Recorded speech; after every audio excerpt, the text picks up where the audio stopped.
Welcome back. Now let's talk politics right now. It has been a very eventful weekend with 35 days to the polls. Political parties are now tightening all the loose ends to ensure that they don't leave anything to chance. Honorable Odinga was campaigning better part of Nyanza province for the last 3 days. Today he'll be in Kisumu County, I bet. And Deputy President William Ruto was in Upper Eastern, and Wajakoya was in the coast region. That is as far as their itinerary is concerned. But as that was happening, there was something that dotted the political arena where the president, took center stage from last week, and now the ripple effect of that some of the politicians said that the president should be very much afraid after retirement. But the deputy president said that he's going to ensure that the president's welfare is taken care of thereafter. But how will that be? Is it something that the president should take lying low, or is it a serious threat? And just to unpack that, I've got two gentlemen here. I have got Reuben Liyala, who is a political analyst, but with a bit of some bias on running for the Member of Parliament of Mathare. There you have him. Good morning. Good morning. Good to have you again. Thank you, Vic. As well as Karl Max Odhiambo, who is a political analyst. I will tell you the story of Karl Max at the tail end, where we met and now where we're meeting again for the first time in several years. Karl Max, karibu. Thank you so much, Victor. Good to see you. Pleasure. So, gentlemen, the political heat is gaining traction, and we all heard what happened over the weekend. But let me start with you, Karl Max. What would you make of the deputy president's allegation in as far as this is concerned? Because they say that the president's safety is a matter of serious concern after retirement. But the deputy president said that, yes, I'll take care of him. But some people say that he's also going to fight corruption. Where are we in terms of that statement? Okay, thank you so much, first of all, Victor. You know, when you talk of this ugly public spat coming from the presidency, it's a great concern to the nation, and I think it is high time now the citizens now get to understand that, you know, when the ambitions, you know, you talk of the dreams, you talk of the philosophies, you know, these are things that have collapsed between the two. We cannot get anywhere or maybe anything that can actually get now to bridge the gap. We need to now just tell these guys that, you know, enough of it. Yeah, because, you know, there are some people who are looking forward to the president. There are others who are looking forward to the deputy president. But, you know, now if you get it to a point whereby that spat gets to widen day in, day out, I think we are really messing up this country. Because the young people are here now. You get to a point whereby, you know, these audios, you know, I could have even slapped him, you know. These are the moment, you know, you talk of about, you know, we will actually get to secure your legacy, or maybe, you know, your I mean, your pensions and all that stuff. I mean, that's actually anchored in the Constitution. With or without you being, I mean, the transition thing, you will understand that the president, once you actually exit the stage, whoever comes in will actually take good care of you, because that's what the Constitution talked about. But my worry is, you know, if we take this thing to the level of, you know, waking up, I mean, in the morning or maybe day in, you feel like the president gets to be more of insecure, this guy will actually now pull a trigger. And he will be like, okay, fine, if that is now the norm, then I won't allow, I mean, I will just not pick this lying down, okay? So I think the deputy also need to tread very carefully, because this is a guy who you need to hand over power to you. And at the same time, this is the guy you're telling that, you know what, could it be that there are other parameters that I would have actually used, I would have done these, you know? So you scare the vote block from, you know, the president's angle. Because these are people who will now, okay, fine, look at it this way. You're the deputy president. You've actually not ascended to the power. But we can get this element of, you know, that arrogance. You know, this is a guy who does not feel like there is that respect you deserve as the president. So what about the people who are actually fanatical, or maybe who are your followers, but they are feeling that you have other, you know, characters that are just hidden behind the curtain? So you can expose them when you now have the full authority. So I think he needs to tread very careful, because the central guys will be like, okay, fine, we've been with this guy for so long, but there are other things that are coming that are, you know, now we have to put some questions. So that thing I think it's really going to work against him so much. It's going to really because work against the president has nothing to lose, of course, even if you can talk of it to be, you know, political shenanigans and all that stuff. But of course, he's exiting the stage. Whoever needs all these votes is the deputy president. Absolutely. So you make any simple mistake, you lose everything. Reuben, let me get your opening remarks on that. Thank you, Vic. Actually, I think we are expecting the president not to be a human being if we are harsh judging him on the remarks. I mean, he had the mic and he was talking first as the president, but again, also just as a citizen. And as a politician. Yes, and as a politician. And I mean, why would you, I mean, not allow him to just be him? It's something he said with, you know, on a light note, and that should be accepted. The problem here is we are blowing the whole thing to different proportions that are bringing heated debates that are not supposed to even be adding value in this campaign. But going to the other camp, I want to say our deputy president is somebody of repute, and so is the president. These are not gentlemen that I can just poke holes into their ways easily. I'm learning a lot from them. But on this one, deputy is way out of order, extremely. You see, from where I sit, I look at a person who is now exposing his real character. Because even if the boss is wrong, there are ways of talking to your boss. Even if you have a different opinion in his leadership, something that I look at and I think it is the failure of the deputy president, not the president. The president had the mandate, and regardless of whatever direction and trajectory of leadership our deputy was taking, the president stuck to the game and did what he had to do almost single-handedly. So I'm looking at somebody who is going to lose this election, not just because of arrogancy, but again, Kenyans are now wise. They read in between the lines today. We are more schooled, more educated, more exposed than what we were in 2017. And most of the votes are from these youths who are now more exposed and more intelligent. So I see him losing, not because he was supposed to actually give it out the way he's giving it out now, but I think it is his fate. Sometimes people say that politicians, whenever the mic is on, sometimes their brains go on a vacation and they lose it.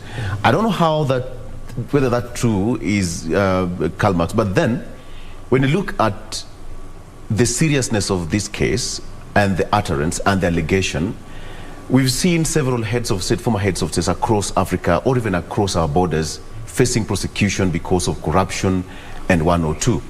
Is this a situation where the president should now say that, okay, you've just spoken your mind, and now it's my time to pay back? Is this something that the president should not take lightly? Victor, you know, one thing you know, the president is just another, I mean, it's a human being like you and me. Yes. You know, there's sometimes that, you know, you cross the red line, I won't just take it lying down, you know. So this is a guy who is now actually crafting more of how he can actually stop the deputy more than the deputy can actually access the State House. Because there's that fear of, this is a guy who has actually now come out gun blazing. You know, you've actually, you brought out your real character before you even get that real power.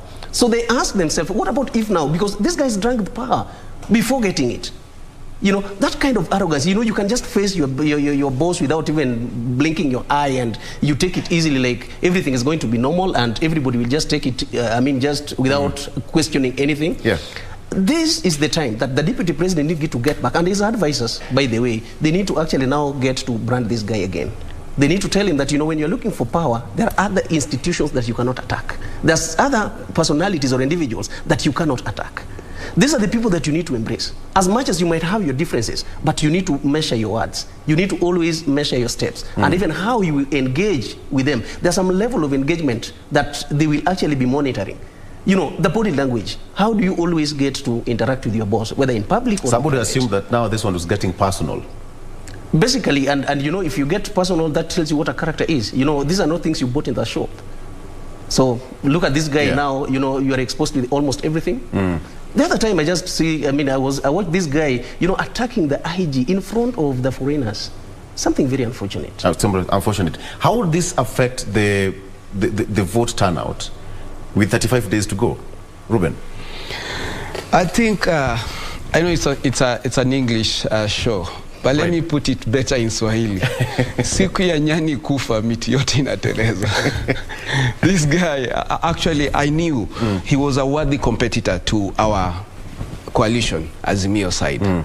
But from the look of things, the way things are going, I think he's handing this to us on a silver platter. Yeah, I look at Kenyans and I can put it, he's losing a lot of ground because of this utterance. He thinks he's doing justice to his team, but Kenyans are brighter now. Nobody wants violence. Look at, for example, where I come from in Mathare. By such a time, the other time, the 2017, we had people dead. Yeah, the tension was so high then. Look at how we are doing it now. No violence. People are enlightened, and everybody is working to protect that space that we have gained in democracy, that your right to vote is part of your right as a citizen. So people are enlightened. I can tell you, Ruto is losing this battle not because of what he used to say, deep state and stuff like that. And I want to applaud the president. He's one man who really knows how to contain himself. Because I am sure if maybe it was somebody like Reuben, I would remove my gloves. I mean, why would I continue playing along when somebody is threatening my seat, threatening my livelihood, my family and everything? Let's talk about the aspect of national unity. When you see two gentlemen taking the top seat and there is that kind of public spat, how does it affect the national unity? Karl Max. Again, Victor, you look at it this way. I don't know why the whole strategy about, you know, the Ruto camp is all about attacking the president. This is what I've never, because the president is not in the ballot.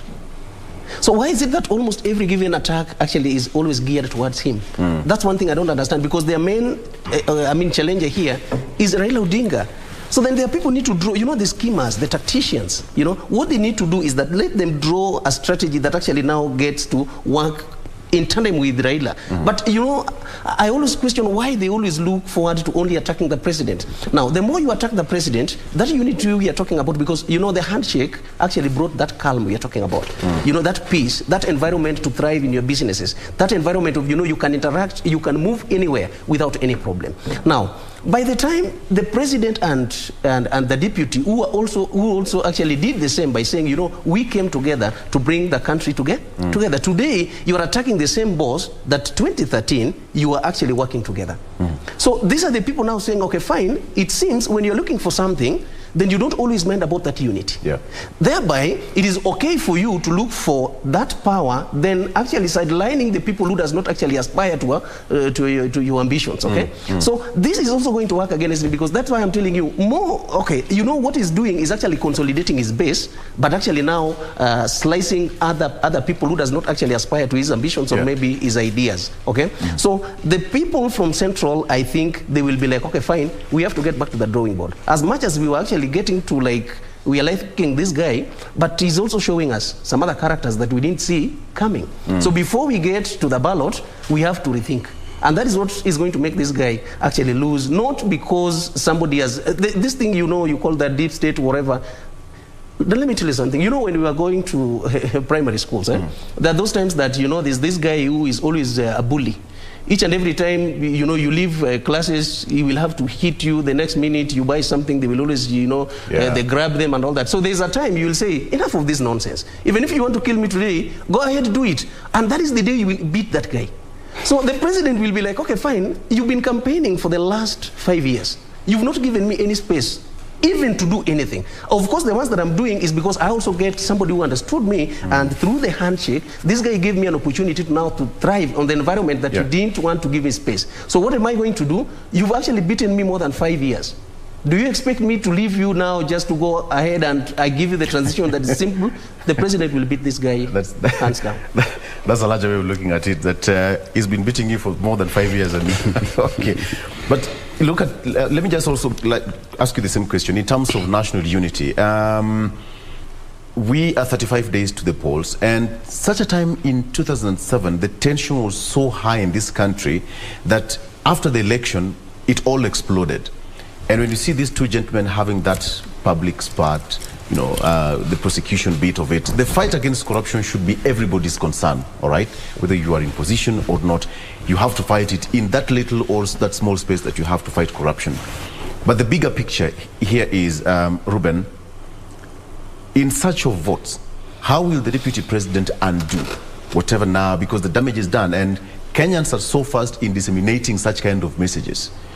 With 35 days to go, how will the deputy president make a quick turnaround to appeal to the voters who are aligned to the president? Because the president pia akona watu wake, so to speak. I think those are two questions. Right. When it comes to the unity and the peace and the fiduciary duty of these leaders to our country, I have no question whatsoever. From where I sit, I know it is to the interest of our deputy president that this election will be peaceful. Yeah. It's also to the interest of the president. I thank his, I thank Right Honorable Raila Odinga for the handshake, because it has demystified the position of presidency. You know, initially in Kenya, presidency was actually attached to the candidate. People voted Raila because of Raila then. Yes. And those who were voting for our President Uhuru, they were also voting for him not necessarily because of the policies. But look at the space that we are now playing in.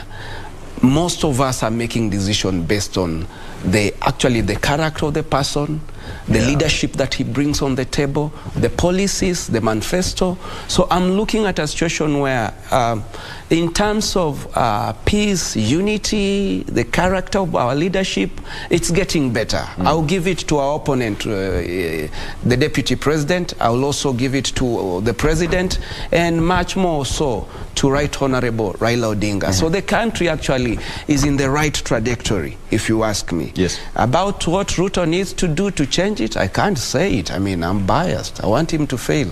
Why would you ask me that? Okay. Victor? I would just be helping an opponent. I think Karl Max will be in a better position to answer that. It was a point of now putting you on the spot, but you got it right. Fine. Karl Max, perhaps to come to his aid. No, for the deputy president, I mean, most of the time, you know, I always tell, you know, they're strategists. Yes. You know, they're tacticians. You know, this is a competition. These are not, you know, these are just guys who are looking for a position, and only one person will actually get to occupy this position. But now, the more you miscalculate, the more you get to lose the votes. So it's incumbent upon his team. But of course, what I'm actually foreseeing, and I'm sorry to tell you this, when I was here 2018 March, I told these guys that, you know, the parliament, there will be nothing like the so-called Murkomen and also the likes of Aden Duale. But today I can also authoritatively tell you that the deputy president, with all these funny miscalculations, is going to lose this election, because they are not ready for it. This guy is good in what they say, but then they cannot actually get to actualize this to bring the entire nation intact.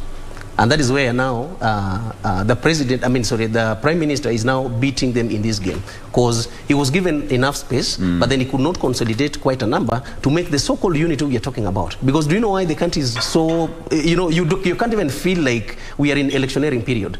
Right. It's because much of the tensions that were coming, you know, it was so tribal. Could it be because of the opposition? They say that, you know, in the past elections, there were serious contestation between the opposition and the ruling government then, but right now that's not the case. So that tells you where the problem lies, that there must be something that was, you know, igniting the whole narrative. But now today, everybody's like, okay, fine, sell for us your agenda. And then whatever we get, we have to differentiate between the lies and the facts. We can also differentiate about the achievables and unachievables. So these are the things that are going to make this election to be very different. In fact, at the end of we talk of 9th August, you will see another different Kenya. A Kenya that everybody will be like, the businesses will actually get to move on without any problem. Just some few areas that will be manageable. But of course, in any given contest, we'll always get a win and a loser. Win and a loser. You're a contestant, and there are some situations, there's some, some zones that as politicians, let me say the red lines. There are certain red lines that not even a red line per se, but some lines that a politician should not cross. First of all, attacking one's family is a red line. You have to leave family issues aside and so much more. But in this situation, the president has also kept his cool in terms of how to react to such kind of utterances. Is he just being a politician? Actually, the president is bringing quality leadership. You see, right? Is somebody who has the powers to react, to bite. But he looks at it and says, the country is bigger than this individual. There is one thing that has been happening since the first president, Kenyatta. The president was personalized, to an individual. Where Team Ruto messed is they thought in 2022, Kenyans are also going to play a personalized individual kind of candidature. Yeah. Now, where we beat him, we demystified that bit, created a sense of belonging, made the house to be bigger. Today, Sifuna just sits in the secretariat like Reuben. Yes, his contribution to Azimio secretariat is at par with mine. The issues, the way the politics was done initially, that this family would call shots, it's now behind us. So what Azimio did, we brought in sense of belonging and character. And so because of that, Ruto still continued campaigning, oh, I am a Christian, these guys are what, oh, I'm this. And then you see, we also started deconstructing him. He stands, he misquotes the Bible, almost like 100% of his quotes. So then Kenyans opened up their eyes and they saw, these are hawks. The guy does not even have character. So what's happening is a situation where the president can see the guy is not going to be the president. He doesn't have to be afraid. He accesses intelligence on what is going around in his country as a president. So even if I were him, I would sit pretty and show leadership of quality like he's trying to do. Absolutely. Gentlemen, allow me to take a break, but we come back. I'll get into this briefly, and then we also talk about the matter of IEBC. The foreign observers, way back in 2017, said that Chebukati and his team should make sure that they address the issues that were raised in 2017. And we all know what happened in 2017, the nullification of the election and what the courts raised. But as we speak, the simulation was done, but now the observers say that not yet enough for an election. We'll be discussing that later on. We have got Reuben, Liyala and Karl Max Odhiambo in studio. We are just starting. Let's take a break. When we come back, we'll be having more.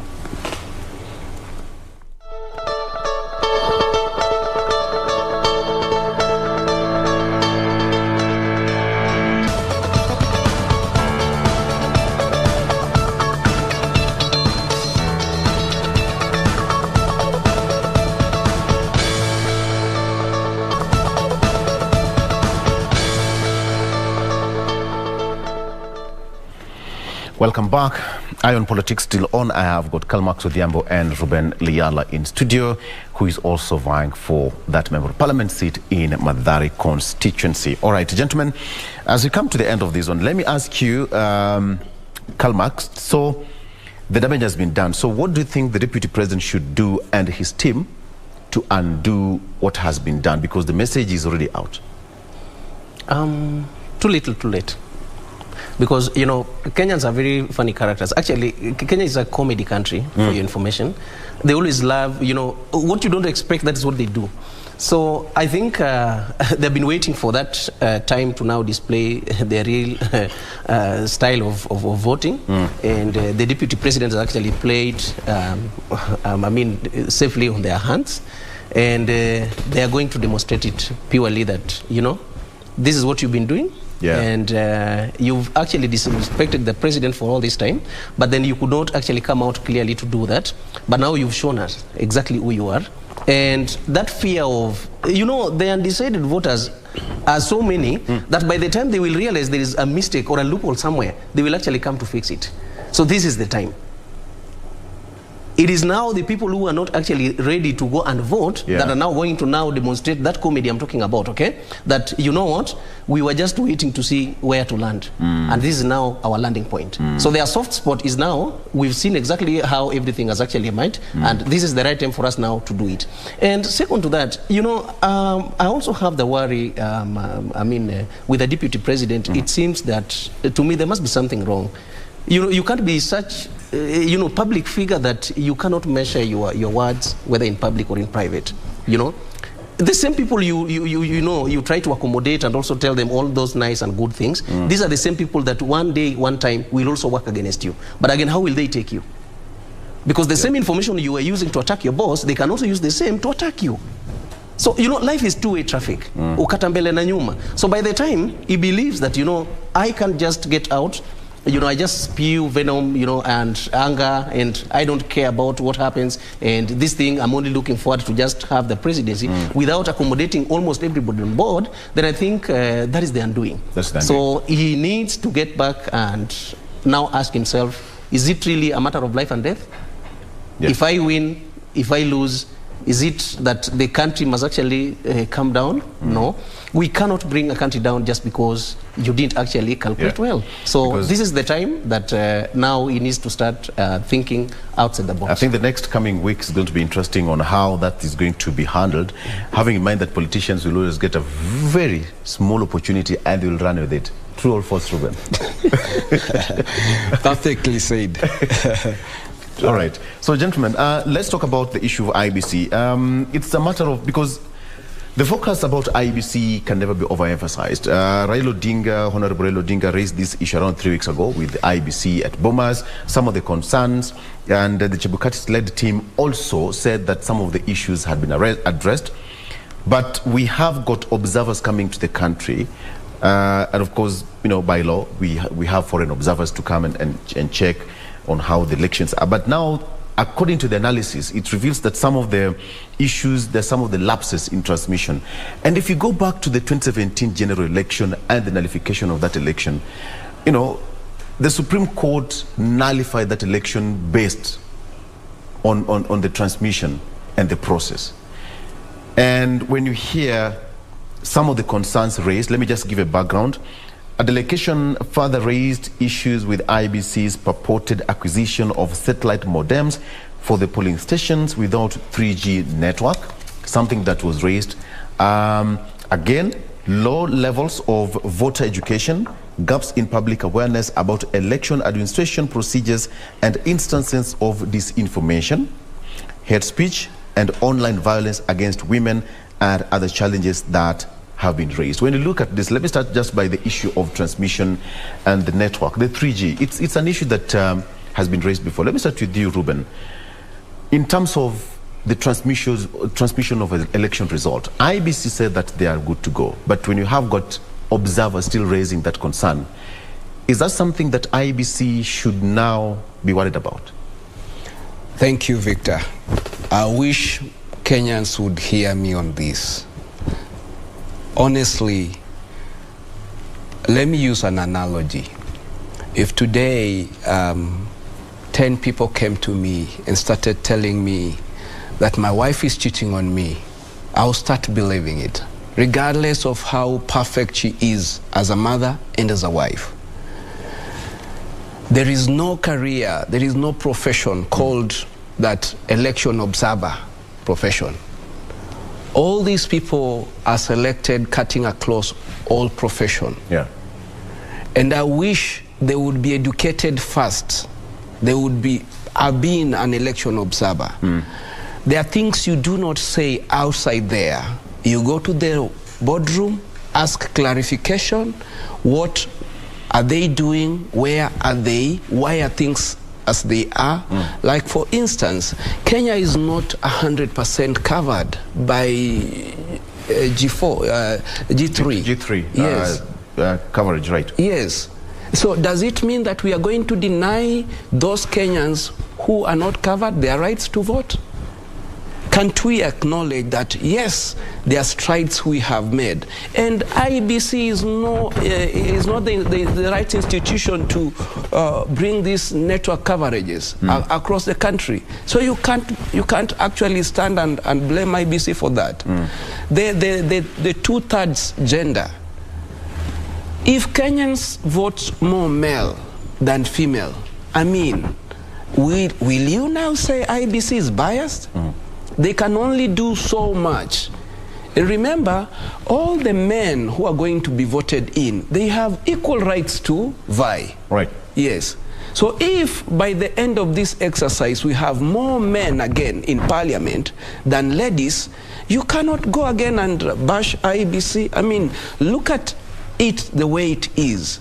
IEBC is trying their best. Seek clarity. Understand why are these happening the way they are happening, and then speak from a point of information. I'm looking at something like civil education in the country. Yes. This is something that is not only under IEBC. It is bestowed to all political parties, governmental institutions, non-governmental institutions, even including His Excellency, the former President of Nigeria, Jonathan. As an African, it is his duty to propagate the right aspect as a candidate running for a member of parliament seat, do you think that Wananchi are getting the right information as far as this election is concerned? Voter registration and education. I think these people do not understand our politics. This alone could bring a lot of integrity issues within IEBC, where they have done perfectly so. I would rather they tackled one issue at a time with IEBC and say, we have 35 days, this is where you are, we would want you to push this from here to here, and then they come out and speak to Kenyans and tell Kenyans, okay, not all is done, there are progresses, we have given them our recommendations, we trust, and they are much able. It is a qualified team to execute this election. Hizi zingine ni panganga, bro. Yeah. Before I come to you, Karl Max, let me just still put you on the spot. What are you doing in terms of voter education in your constituency? To start with, Mathare was, and it has been, I'm just hoping it doesn't go back there. One of the tools for campaigning in Mathare has always been violence. We have chosen to go the peaceful way, which is a very expensive way. I'll come back to you. I'm told that your microphone has some issue, but that will be sorted out. I'll come back to you briefly. Just Karl Max, what's your take on this one? In terms of IEBC, the foreign observers are on IEBC again.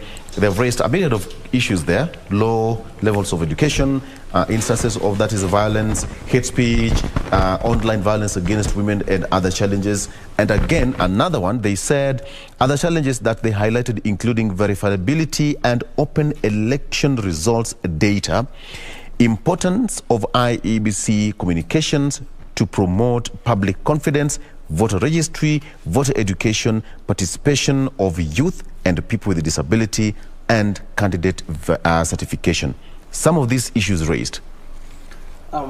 You know, Victor, thank you, first of all. You know, when your left hand cleans your right hand and your right hand cleans your left hand, both will be clean. This is the time that, you know, we don't actually get to attack the IEBC. We don't have any other alternative electoral management body except the IEBC that we have. And again, we don't have any other window of actually forming another body to conduct the elections. So this is the time actually now to just get to help, just get to enhance the entire process to make sure that the IEBC as the independent and as the electoral management body, they have that environment that is conducive for them to actually conduct the process. You know, the more you attack them, the more they will coil. The more they coil, the more now the results will be more of, you know, that sham, you know, you can call them non-verifiable. So much is needed of IEBC. So right today, I think each and every given, institutions, or even the individuals, even the candidates, what they need to do is that they are the people actually to come out and even help during this process. Because one thing they have to understand, they don't have any other alternative electoral management body. The only management body they have is that IEBC. And the time frame, you know, we have almost 35 days to elections. So what are we supposed to be doing? Are we supposed to be attacking them, or we are trying to tell them that, you know, you can't manage it, but at the end of the process, they will give us the results? Then we complain later? No. Second to that, there is also an alternative. You know, when we talk of the 3G, the country is not actually covered fully. Right. Let's talk network connectivity for the 3G. But we have the alternative, because these are processes whereby we said, by the time we were thinking of, we go all, electronic. Then there was that option again that no, sometimes, you know, this thing can actually get to, somebody can crack it, or maybe somebody can infiltrate the entire process, you can jam it. And so by that process, we cannot get now the results we're talking about. Then who will be the complainants? The aspirants. Okay? And everybody's right will have been violated, right? So then who will you get to go and, you know, either prosecute or maybe do that? So I think the alternative was then we can go manual. In areas that we cannot actually get our 3G functioning perfectly or appropriately, then we can go the manual. The manual system which IBC also tried to oppose. And of course, you can't oppose it, because could it be that 100% we have the 3G connectivity or 4G connectivity? Then that will be a perfect, slate that will be working for the entire nation. Of course, Nairobi, that's a perfect match. But then will you be talking about the same scenario, maybe in Marsabit or maybe Isiolo or maybe let's talk of Turkana? No. And even some other countries, not even counties, there are even some areas that actually they are prone to violence. You cannot even conduct elections there. So I think for the violence, right now, I think the country, it's not that much the way it used to be, but it is manageable. You can get that the country, up to this level, 35 days, we've not had so much about political violence and all that stuff. Even the women, I heard they are talking about that. I think that is misplaced or misleading, right? Because the women today, you can check the number of candidates, women aspirants. The number has superseded almost 60%. What are we looking forward to? It is now upon the women to convince the electorates that, you know, we are the better alternatives. Absolutely. Other than you are now, you are forcing the constitution to push you where you are not supposed to be. Because by the time you are saying that, you know, we have to face them, does it mean that being a woman is a disability? I don't think that's a hit question, but it's not. Of course, it's not. I'm not the one who asked that.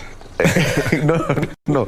But then, Reuben, in terms of the confidence that Mwananchi is getting, and even you as a contestant, you're a candidate, but the level of confidence that you're getting from IEBC based on such kind of issues raised by the observers, where are you? Now let me ask you as a candidate, do you have confidence in IEBC?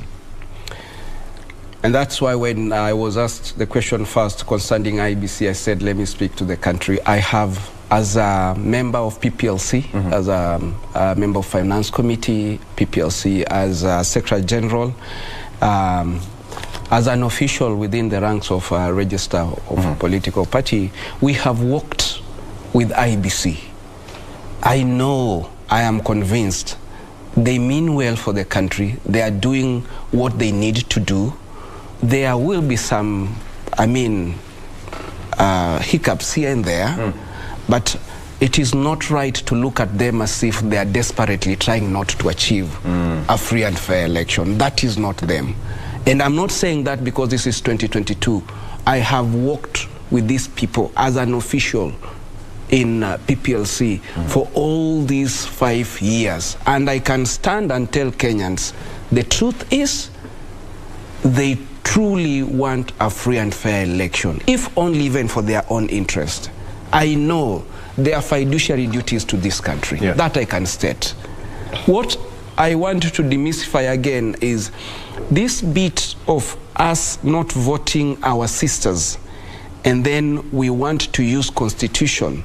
As Kenyans, if we really believe in this two gender, let us go there and vote for our sisters.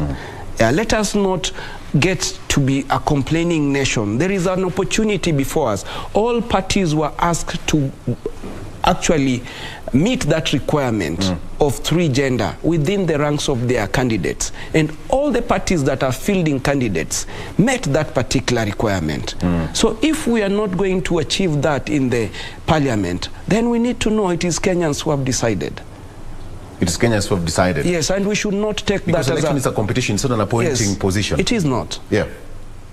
But now, you said that you've been in that position of, we've worked with the IEBC for 5 years.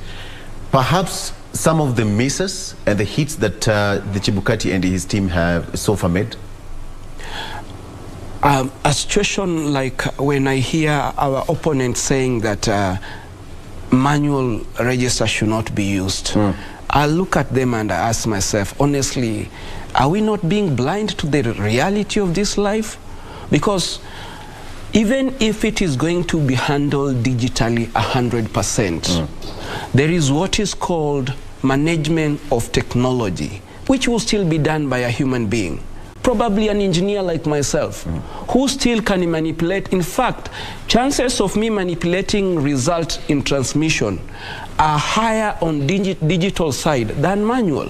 What we are saying is all parameters to safeguard such errors or such negative approach to our systems have been put in place. Just the same way the same measures have been put in place for manual register and the process that are associated with the manual identification. Yes. Yes. So there is, we need to give the benefit of the doubt to IEBC. We need to celebrate them. Let us not start castigating them, even before we find any faults in what they are doing. If there is, can somebody point it out? We see how we can sort it out before then. But the issue of, and with a lot of respect to former President of Nigeria, Jonathan Goodluck, you do not stand and say that they are not prepared. I mean, that is rubbing it the wrong way in their faces. Some of the concerns, of course, which were raised there. I'll come back to you later on. Karl Max, the hits and misses, but it seems that IEBC is under pressure. With 35 days to go, nothing much can be done. It's just now to, iron out the remaining beats as we head to the polls. Yeah, I mean, the level of preparedness, we might not actually put it at 100% per se, but I can give them up to 80%. Meaning that, there will be that window of that correction, okay? Yes. That window of fixing some few areas that maybe the loopholes that can be fixed so that we get to this election actually giving them full confidence. But again, they also need to come out. This voter sensitization, this is the time that now you will be seeing the IEBC rolling out, the information to the people. They need to know what is going on and all that stuff. So I think their communication team needs also to get everything at par with the country, so that people get to know that what is going on. Okay, how are you people now inspiring us to believe that everything you're going to do is actually to that standard? So I might not actually get to give 100%, but I believe this is the time for us to stand with them. We need to support them, give them that environment that is very conducive, that if in any case there is any mischief, then it is easier for us actually to now detect it and get to understand how it can be fixed, other than actually criticizing them, condemning them, vilifying them and all that. That will not actually give us results. It is the time, we as either the international body, whether you talk of whatever, this is the time that they need to stand with that given body. Let them not give them too much pressure, so that the results that we need can actually be the ones that are desired. Yeah. We have got the use of manual backup is anchored in the electoral management regulations and law.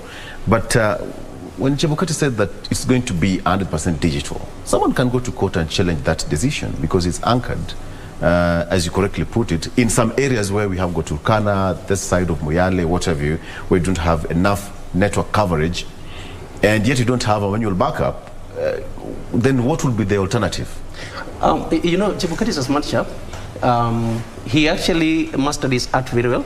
He realized that, when he could have actually talked about both the digital and the manual at the same time, then people would have actually run for the manual.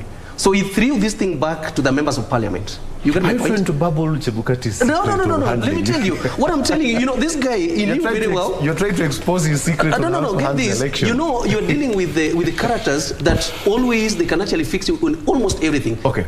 Don't joke with politicians. These are guys who can actually call you a name, the next minute they give you another whatever. One sitting next to you. So, be careful. Now, of course, I understand, the language much better. But now what Nandi Chebukati did is that, coming up with two alternatives at the same time, and you're going for an election that people are, this is high voltage. Yeah. Electioneering period. So what this guy did is just, first of all, let me pick an option that they will come with an alternative. So what did he do? Let me present the digital part, and then by the time you people will realize that this thing cannot work, then you will throw it back to me. You get my point? So by the time they are now coming up with the alternative, now you can embrace it, not that I am the person who owned the process, came up with the whole idea, forced it on your throats, but it is you people who gave me another alternative that in case this will not function, then you can also use this.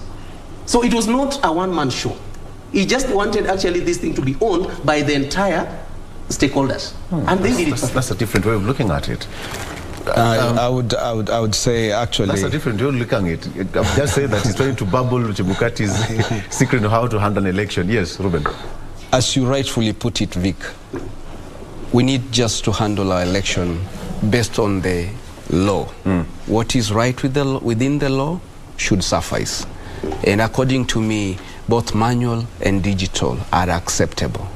So for me, I want to support IEBC. Those who don't want manual, then don't just vie.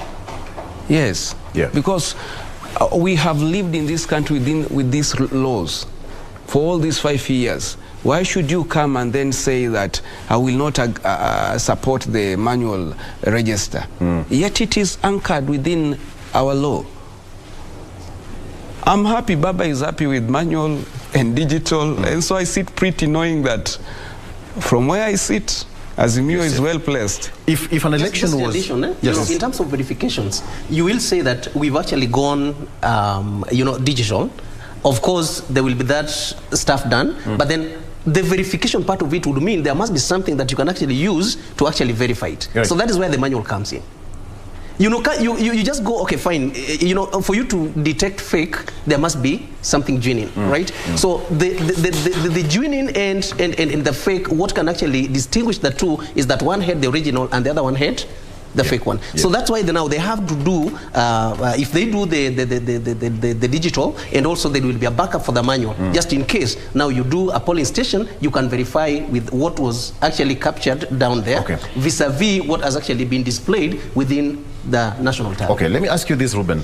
As an insider, with the background of electoral observation and what have you, if an election was called, let's say on Thursday, do you think IEBC would be ready to hit the ground running? I know they will perform above par. That I have no doubt about. They will do much better than we have seen in this continent. Because I know they have taken a lot of our members to training for the last 5 years. They've met with members of different political parties repeatedly, regularly. You get it? To just enlighten us, this is what the law says, this is what we are trying to do, this is how we want you people, your conduct should be within, So I'm looking at a team that is more enlightened. Both the candidates have been schooled severally, repeatedly, with actually an effort from IEBC itself and PPLC. So I'm looking at a situation where those who are bickering are just hell-bent to make it look like IEBC is not well prepared. And it is a delicate, very sensitive topic that I would caution all leaders to tackle with a little bit of wisdom. All right. Karl Max, an election is called on Thursday, an emergency election, and IEBC to handle it. Do you think they'll be in a position to do it pretty well? No, 100% no. They will actually do it... 100% yes, 100% no? No, 100% no. They will have to do it, they will do it up to around 80%, because, there is also that element of lack of coordination within the commissioners. Yeah, that is something that now, as the chairperson, Chebukati needs to come out and coordinate his team in unison. This thing of like, you know, is a divided team, that there are other people that are aligned to some other, you know, personalities and maybe some other affiliations. When you're talking about an independent body, it is an independent body. So he needs to actually coordinate his commissioners. He needs actually to get to know or maybe weed those other elements that will be actually tainting the image of the commission in the name of they are looking forward to, you know, please some other, I mean, characters. You get my point? So this is the time that, because from where I sit, I can tell you that I have more than, I mean, some other information that I might not share here, but the Chebukati and his team, he needs, as the chairperson, you know, he is the boss. He needs to coordinate the entire commissioners. They need to speak. Victor, if I dig in. Okay. Karl Max is not right to say such remarks in a national TV like this, honestly. He's overstepping, because Chebukati is not here to defend himself. And he cannot tell me that he's a better manager than Chebukati. So, like, you know, the way he puts it, he needs to manage. I mean, this is somebody who's qualified. What I'm saying is, if there is an issue, let that issue be called for what it is, out. Not generally. You know, I am just against this perception of somebody standing and thinking he knows all, and then he says they are not. Perfection, maybe not. And that's why there is a judiciary coming in also, right? Yes, so it is a wholesome process, and all of us need to take our position and participate. Absolutely. Yes. All right. Before I finish, how is Mathare doing? Are we good? Michael. Karibu Vic, karibu. You know, Reuben is saying perfection no, and you know, they're speaking in the two languages. Anyway, it's good, you know. I know you're trying to defend it. You know? We need to visit him somewhere in Michael. That is by the way, it's a cool place nowadays. All right. Very friendly. Watu wote saizi tuko pamoja. Absolutely. Yeah. We'll in fact, our pastors are praying, our imams are praying, youths are determined. So it's a place that I thank God I had to come in at such a time. Yes. Yes. Absolutely. Karl Max, we just wish him all the best. At the end of the day, 9th of August is just 35 days, and I hope you sail through just like any other candidate. All right, that's where we wrap it up. Thank you so much for being a part of the show. That has been Karl Max Odhiambo. I told you, I'll tell you where we last and first met 20 years ago. And now we are meeting after 21 years, again here. Okay, sorry for another day.